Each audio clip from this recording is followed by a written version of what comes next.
You are now listening to Asking for a Friend with TalkDoc, sharing insights through real, honest, and practical ways to improve your communication and relationships. Featuring your hosts, Dr. Pamela Kreiser, Meredith Edwards-Nagel, and Taylor Polindo. I have a poem for you about mind reading. You do? A lot. I don't know if we You should start with it. I don't know if we want to do this. I just was looking up problems with mind. Like the Mr. Rogers poem that you shared? Love Mr. Rogers.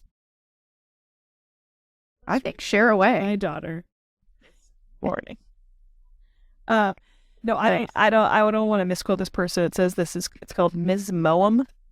It's really short. She says, "Sometimes I like to assume that others can read minds. So when I'm standing there in front of them saying that I'm fine, that they'd say to me, 'Now really, you don't have to pretend. I can see something is bugging you. Come on, tell me I'm your friend.' But of course they never say that, as of course I never said, as I prefer to leave things simmering and multiplying in my head." Wow. And that's the podcast, everyone. I thought it was pretty on point. I was like, whoa. That last Very part, on point. very honest of this as I prefer to leave things simmering and multiplying in my head. Huh. Wow. Anyway. So we know that in conflict, there are two main responses that tend to happen. There's some researchers that have validated this, saying some people withdraw, and then some people withdraw. And when they withdraw, they expect their romantic partners to read their minds. And then sometimes the romantic partners will say to each other or to themselves, they should know better, or they should know what they did wrong, or they should know how I'm feeling and thinking because it's so obvious and anyone with the brain would be able to know it. You should know how I'm feeling and you should know what I'm thinking. We all have thought this. We have to be honest. There's some research out of Baylor University where they found that these two types of relationship disengagement, there's withdrawal and then there's mind reader strategies, which I thought was interesting. Mm-hmm. They say that it's really not a problem to withdraw if you end up going back and resolving the conflict, but expecting and hoping the other person will be a mind reader has a direct influence on the ability to settle the issue. If we expect our relationship partner to read our mind, we're placing the responsibility on the other party. In other words, we're shifting the blame. Right? So if I walk around and say, you should know how I feel, I've just made it all you. Yeah. It's interesting. It seems like with more longevity of relationship, and it's almost expected. I've heard that so much with really long relationships. Mm-hmm. Well, I've been around you long enough, you should know. Yeah. Mm-hmm. By now, you should. Yeah. Oh, I love that. Exactly. That's a good way of saying that. Yeah. I'll tell you, having been married a pretty long time, let's see, where are we at this time? We're almost 33. This time? 34? This year. Oh. Well, not this marriage. My current marriage of 34 years, almost. My experience is it doesn't always improve year over year. Which would make sense because we change over time. So Sure. hard to keep guessing or keep knowing when the answer or the dot is always moving. But you would think that, though. You would think you'd become better. Yes. What are we getting into? What does it mean to mind read someone in a relationship? Okay, good question. So if we were to define it, we'd say it's the act of assuming we know what someone else is thinking or feeling without actually communicating with them. Verbally communicating. Mm-hmm. I'll throw some heavy shade on you, and you'll know. That's the part that really hurts me as a comm teacher, without actually communicating. Ouch. So we chose nothing above something. Of all the tools you've been offered, literally nothing is the choice we Right. went with. I want to quote that. Of all the tools, literally nothing you went with. You went with nothing.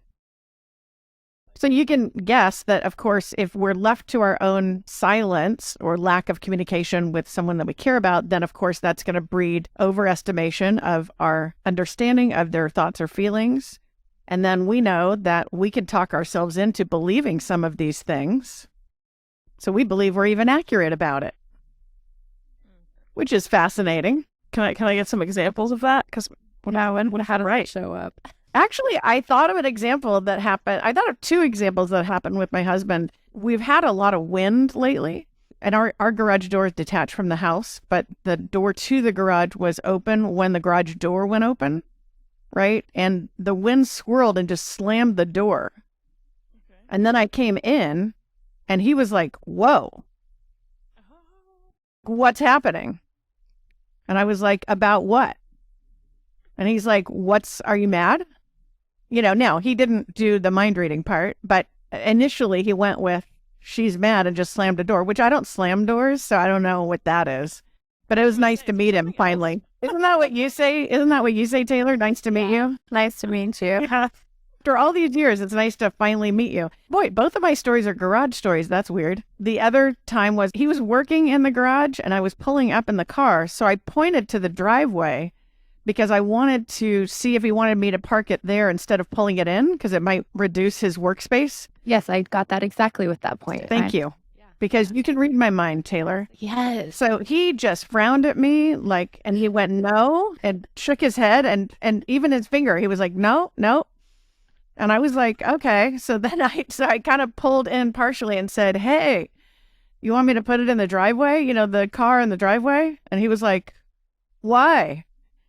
And I was like, this is broken down into nothing. This is nothing. He thought I was telling him what to do with the work stuff he was doing in the garage. It was just really dumb.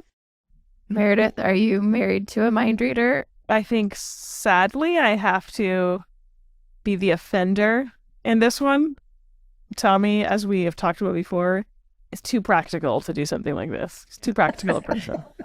He just wouldn't, he knows, he doesn't have the power, so he wouldn't try.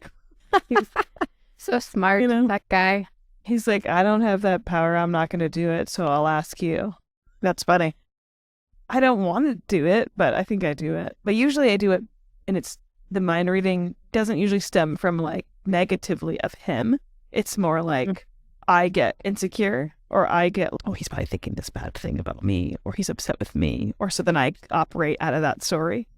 And then I do it, and then he's like, what is your problem? Because you're operating off of this other story you created in your head? Yeah, it usually, and then the mind reading to me gets me into a place of being defensive. So then he'll be like, you were on the same team, what are you doing? Is an example you thought he's tired and you think he's angry, so then you walk on eggshells thinking the anger's there, like that? Yeah, actually that's a good one. Early on in dating, if I was a little bit late, it took me some time in traffic to get to his house, and 2 times I went to his house and I was 10 minutes later than I said I was. It wasn't like we had a place to be, but whatever. And I started thinking oh, this is it. He's gonna be pissed. And so I walked in and I was like, hey, I'm sorry, didn't say a whole lot. And he was just like, do you have a bad day or something? Are you okay? Yeah. And I was like, well, I know I was late. And he's like, yeah, so, and I was like, well, aren't you upset? He's like, no. Yeah, that's fun.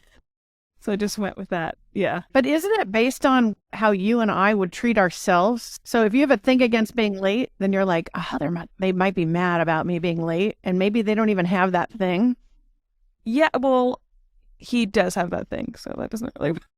No, but you know what I'm saying? We base the response that they might have, or our prediction, based on how we might respond to it. So that would make me mad, so I assume they're mad about it. That makes sense. For me, it goes back to things we talked about before. I don't want him to be bothered by me or upset with me, so it's not less of how I would be upset with someone else, more about I don't want somebody to be upset with me. And so then I do the eggshell dance and the assumption based off of that. Yeah. What about you, Teighlor? Are you a mind reader? I'm pretty good at it. I asked my partner this, and I don't know that I do it well, as we talked about in people pleasing, that he's a people pleaser and does not maybe speak up for his needs. So I think he expects me to anticipate his needs. And I do try really hard to do that, because I feel like he's doing so much. So I feel like it's my job to kind of manage everything else. That is a great tie-in. That is fantastic. I had not thought about that with the people pleasing, that people pleasers would carry a higher expectation of other people anticipating or understanding their thoughts and feelings and needs. Yeah, so I think there's an expectation for me to be a mind reader. I don't know if I'm good or bad at it. We didn't get that far, but I do try. I would say as someone who's a bit more direct, I don't think I expect people to read my mind. Although there is one huge time I do this, and it is when I've said, "Hi, husband, nice to meet you. My name's Teighlor." Like, you don't know me at all. And it's around food. Oh, yeah, because he doesn't know what to order for you.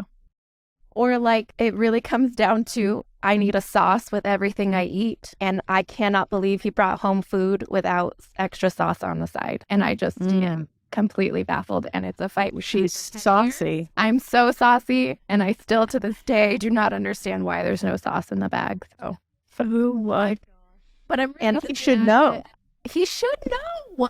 I mean, I don't disagree with that, though. Like, we get into that. Is this okay sometimes? He should know. He likes soft. However, if I remembered to ask him to remember it and he forgets, that's the very upset. Or if I forget to ask and he forgot, then I'm like mad. Should be mad at myself, but I take it out on him. So like, super healthy, you know? Super. Okay. The sauce and you.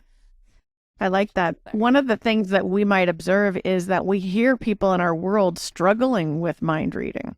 So maybe you have a partner who doesn't disclose a lot of thoughts or feelings. You might hear these kinds of statements like, I feel like I'm always guessing what my partner needs or wants, or it's hard to tell what my partner is thinking or feeling. I feel like my partner expects me to know what he or she wants without having to tell me. Teighlor. Yeah, that one's me. All right, I'll take that one. So what do we do?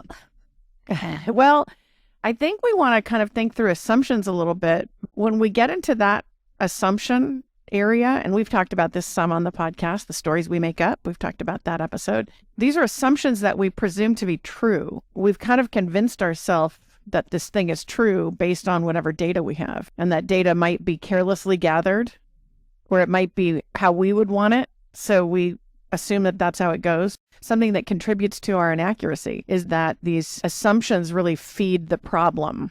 Let's throw in another term that might be not known to some of you listening, empathic accuracy.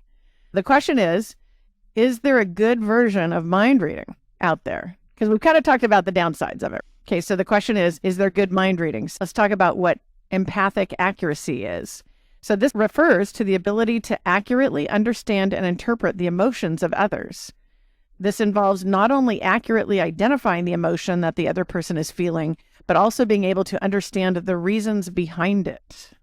Pretty interesting. The idea is if you're good at empathic accuracy, then you're able to detect and understand what the emotions are as well as the reasons behind them. So that sounds like good mind reading to me. Can we get better at that? I think we could. Maybe like a high sense of motivation could be behind that, like of wanting to understand someone. Yeah. How do you know if you're doing it well? Because if you just assume and kind of go off of that, then we're back to the beginning where we could have messed it all up. Well, I think you train yourself to become better, increasing your empathic accuracy. But I think how you know you succeed is with the feedback you get. Okay. So the checking in. Well, the partner says, thank you. I'm glad you detected that I was struggling in this area. Or I'm glad that you have acknowledged that. And some things are pretty obvious and then some things aren't. I remember when my mother died, I turned to my husband and talked to him about going to counseling, and I said, I'm really struggling. And he said, it's okay, we all know. And I remember thinking, oh man, ouch. But he demonstrated after that, we had a conversation, he demonstrated a pretty good understanding of my grief. And he had been tracking it and paying attention to it. And was pretty accurate in what we talked about after that. And we just had that initial little ouch. That did hurt, or did it? Oh, yeah. We all know. I was like, oh man. But then I was like, wait, but maybe that's true though. Yeah. People are seeing this in me that I'm really struggling. Okay. So we have to become better at being empathic. So you guys ready for a quiz? Because we haven't had one for a really long time. I had a feeling, I was like, are we going to have a quiz on like active listening or something right now? No, but I do think we need to have a quiz. So you're welcome, everyone.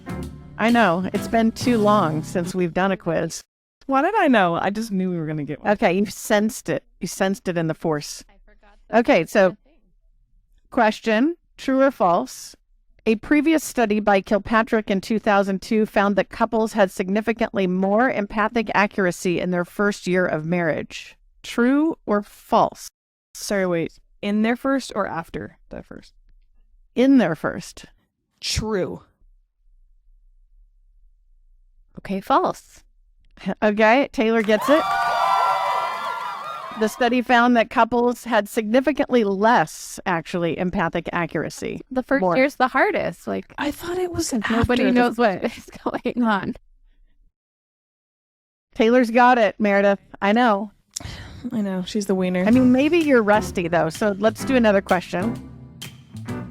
Okay, who has higher empathic accuracy? Men, women, or are they equal? I gotta go with women. Oh, I wanted to say men first, but I think that's because our husbands are very high in empathy, but I don't know. I think we're just lucky ducks. Through it across the. I'm saying men. Okay. So this is the day that Meredith goes down in flames before the final question. Teighlor, you're right. Thomas and Fletcher found that women had higher empathic accuracy than do men. All right, we'll do a third question just for fun, just to see if Meredith can get on the board. Let me just get on the board. Yeah, come on. Okay, so Thomas and Fletcher again Help us suggest out. that individuals can correctly read their friends, family members, and romantic partners. And the answer is why. So their study found that you can have empathic accuracy. Is it because A, intelligence levels improve accuracy, B, relationship length improves accuracy, or C, technology use improves accuracy? B. What was A and B? A is intelligence don't get- level nope. improves accuracy. B is relationship length improves accuracy. C is technology use improves accuracy. I want to say none of those. It's hard work, but I would also like to say B. No, you don't B get to is say correct. B. Damn it. You got 100%. Rude. You got a 33%, and Teighlor got 100%. Congratulations, Teighlor. You're the winner tonight. Thank you. Thank you. I've been wanting this day for a really long time, you guys. Thomas and Fletcher found in their studies relationship length improves accuracy. So you can see that's related to that Kilpatrick finding, which was people being pretty darn inaccurate their first year of marriage. A lot of how I hear this is like people that have been together for a long time and then they get so frustrated because they're like, they should know all this. So you'd think that time would help, but sometimes it could be even more damaging because you get so comfortable or so lax that you stop the curiosity with someone. Could that be because you've had to do some work to make it last long? So True. If they've been together a long time, I'm just assuming that they've had to do some effort there. And it's not just the time piece, but that in a longer relationship, maybe the commonality is that people are putting in the effort. And that's why it's lasting. I want to hope so. I'm being kind of cynical though. And also just saying some people just time goes by and they're together for so long and they just assume too many things. And I get frustrated because people aren't reading their minds and then they can't say what they think because that person should know what they think. And it's just this. Go listen to our bickering episode. It goes back to that. Okay. So the question, of course, is what do you do to increase your empathic accuracy? Because that's going to be our homework for everybody. Yeah. And we have a few pieces of advice. So one is, of course, to practice active listening. I wrote down in my notes, pretend you have no data. Ooh. Okay. What happens a lot of times is you and I will listen to confirm what our narrative is in our head, our assumption. That's going to make it very hard to hear new information. Okay. In a really loving way, can you redo that sentence for not a nerd? In a really loving way. I'm getting beat up. I'm getting triggered. Like you have no data. Act like you know nothing. Actually act like you know nothing. Don't we can say act like you know nothing. But don't. Is it just the word data? You don't like the word data? I just like it. I love you in the way that your mind has to have that as an actual thought in a word. I know. Think that. But I would just think act like you know nothing, but don't be an asshole about it. Like really, like be a good actor about Yeah. it. Like don't really, and then back to what you're saying before, don't make up the stories. Right. But I think that the idea is act like you know nothing is how we're going to say it. Don't just ask questions to confirm the story you're creating in your head. So neutral questions. Neutral questions and questions that have an available path for new information to happen. I was kind of thinking putting a perception check in there would be good. You know, I like that. I know you love that. Tell them what you think you've heard and then say, do I have that right? Or is that what you said? Kind of like check back in with them. Is that a part of active listening? Yeah, that is active listening. Yeah, for sure. I think another important strategy to improve your empathic accuracy is this idea of creating space. I couldn't use the word data there, but I wanted to. What does that mean? What does that mean? Creating space for somebody to answer. Sometimes we'll ask a question that's closed, or we'll not really stick around for the answer, or we seem like we're expecting a short answer, and then your partner doesn't feel like they can actually say because there's no space there. So, you know, when someone seems like they have to leave and they ask you a question, you're not going to give a big answer because you're getting this vibe from them that they're wanting to get out of that interaction. To send the vibe, hey, I'm here to actually hang around for the answer. I love that you said that. To send the vibe. You like that? I didn't use the word data. And then this would reflect back to something that we talked about previously on the podcast is you could do prompting as well to indicate that you're interested in their point of view. Something I do a lot is I'll say, okay, and that's because, and you feel, and you're thinking those kind of short, small prompts that gets that space opened up and you're not filling it with your giant question. You're just nudging along the idea that you want to hear the rest of that message. Okay. Oh, okay. I like that one. I feel like I would have a hard time with it. Do you like it? You would have a hard time creating the space? Up and listen. That's what I'm like, what tell me. Oh, that. Yeah. So one is practice active listening. Two is create space. Create space. Okay. Because I really think that in today's world where we're fast paced and we have a lot of distractions with technology, I just don't know that we create the space. So the contrast of that would be, you know how once in a while you go on a car ride with somebody and you get into like a deep conversation that you normally might not have had. And part of why you're in that conversation is you created space for it. And there's why we love road trips. She finally solved it. That's right. But I think that's true about traveling too. I would just say when you travel, then, you know, we're hanging around waiting for the bus together. So we have space. Dang. That's why you don't start fights like right before bed. There's no space. In an interesting way, I didn't expect this to remind me of this, but our phubbing episode about picking up our phones just because it goes off, but you're in a conversation doesn't mean that like, therefore you have to pick it up because it blocks the space. It's a way of learning that. So if you're wanting to create space, but you're wondering how you're not doing it, I think listen to our phubbing episode about how you're blocking that space. I think that's good. Obviously, we could ask clarifying questions to be a third strategy. So ask some clarifying questions to see if that's what they mean. I mean, it's similar to the paraphrasing, like you said, Teighlor, which is just opening up the intersubjective knowledge. There we go. The nerd's back. I love it. I love it. But opening up the knowledge that we share between us and asking questions about, did you mean this, or did you think this, or are you saying that? And asking some questions about what's being heard. But the other thing that I would observe from a communication standpoint is remember when we're clarifying, we're not adding our personal opinion. If you imagine the conversation with whoever this is, where they lay down some different things they're thinking and feeling, and then you're going to ask clarifying questions, you're not saying things about you. You're asking about what their points of view are. Which is the exact opposite of what you said assumptions are. Yes. Ooh. In that true clarifying question mode, I'm not giving any of my opinion. And I'm willing to actually ask about what you're saying, knowing that there's a risk there that I might not like it, and fully making space for it anyway. That's vulnerable. Ooh. Yeah. That's what I hear. Yeah, I think so. I think being brave is an interesting part of this, is getting into a conversation and letting you take the whole conversation where you want to go and being okay with it, but knowing it'll increase our empathic accuracy, which is a good reward at the end, right? Yeah.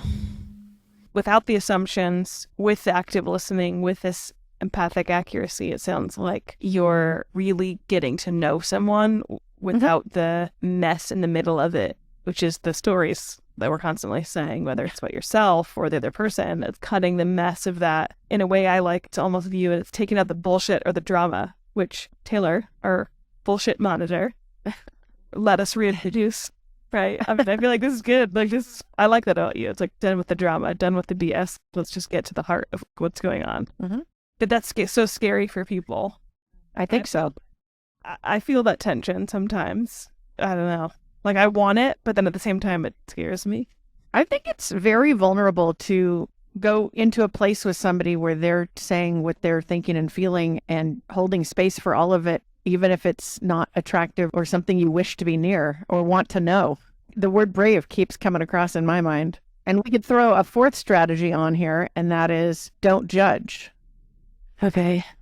So what does that mean? What does that translate into? Don't judge. What should we do? Validate our partner's feelings or friend or whoever. How rare is that? I hear people saying, oh, I want my feelings validated that I can have them, right? Give me permission to feel, to quote Mark Brackett, right? Give me permission to do that. And I think just because someone has a feeling, and even if we validate it, I don't think it means that we believe it. And I don't think it means that we have to change full course, but we can validate that it exists for that person. And having some differentiation of that idea, I think, is important to say, I can fully hear you. I can validate that you're feeling nervous or you're feeling tense or you're feeling tension. And I can validate that. And that doesn't mean anything about me. It's your thing. How does validating someone else's feelings lessen this mind reading? This good mind reading that we're talking about, this empathic accuracy. So I guess, how does it lessen the assumption mind reading and increase the empathic accuracy? Yeah, we'd guess less when we're validating someone's feelings because we've gotten all the way to the place where we're hearing about what the feeling is. So obviously the accuracy is going to go up. Okay. We also are in that moment, we're being brave and holding space for this idea and even validating that that's how they feel. It might not be how we feel, but we're not on that right now. We're on how you feel. And that's what I think gives us that higher accuracy. And this is where you kind of test whether you are accurate because you start validating, you're reading their mind, they haven't said anything, you start reiterating it and they affirm like, yeah, I am feeling that, or thank you for acknowledging that. This is where you test if you're accurate. I think it does reflect that for sure. I like that insight. I think it shows that. But I think if we're not accurate, we have to be willing to repair and pivot and maybe ask a different question or open up more space for that person to talk. Are we saying don't expect other people to read your minds, but you should be a really good mind reader? Is that what we're telling about this with this podcast? We're saying don't expect people to read your mind. I like that. That's a pretty good overview.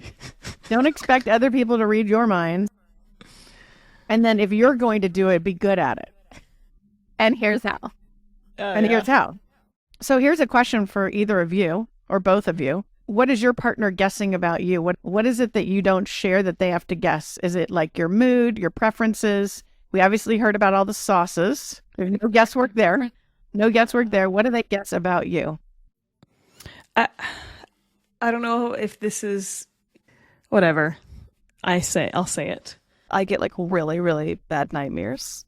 And I know that I wake my partner up sometimes. And I try to talk a little bit in the daytime, what I need in that moment, but not much. And I get really upset for this person that's half asleep, not helping me. And it sounds really funny to say out loud and it sounds silly, like an adult person that has nightmares. It's like, but... Is the nightmare about something you didn't work out during the day? Is that what you mean? No, I just have terrible nightmares. And I have this expectation that he will know just how to help me or something. But I don't really know exactly how to communicate what I need. So I think that's part of the problem. Yeah. Maybe another way of maybe making it a little more relatable, what I could also see is if I'm in a place of fear or I'm sad, if I'm sad or scared, I tend to struggle saying this is what I need in those moments. And those are the places, being sad or scared. I wish you would do this in my head that you know, I think I create this thing I need. I don't know if I'm tracking right now, if that makes sense. Right. But I guess it's timing. He tries to do what I ask, but kind of throws out priorities. And sometimes I'm a little baffled and I'll say, like, why are you doing that? He's like, well, you wanted me to do this. I'm like, yeah, but do you see this other thing that's really, really important that has to happen right now? Yeah. Kind of this guessing game of, sure, I express needs and he's trying to fulfill those needs, but maybe we have lunch first because we're all starving, you know, something like that. Right. You sound like a woman with small children for sure. Because you suddenly get a new priority in 1 second that nobody saw coming, right? Yeah. So, yeah, I think that's it for me. That's funny. I was trying to think. I am really pretty direct, so I don't know if there's a lot of guessing. Probably on things that are medium to low importance would be where you would have to guess for me. Small and medium-sized things, I would say it may just never get talked about. So then you should just know what I think about it. Come on. 33 years. You should know by now. I'll just end on that. Once again, thank you for joining us today. Please remember to rate, share, and subscribe to our podcast. And thank you for listening to Asking for a Friend. Let us know what you thought of the episode. Our email is hello@AFAFPodcast.com. This show is for educational purposes only and is copyrighted. Written permission must be granted before syndication or rebroadcasting. Thanks for listening to Asking for a Friend with TalkDoc.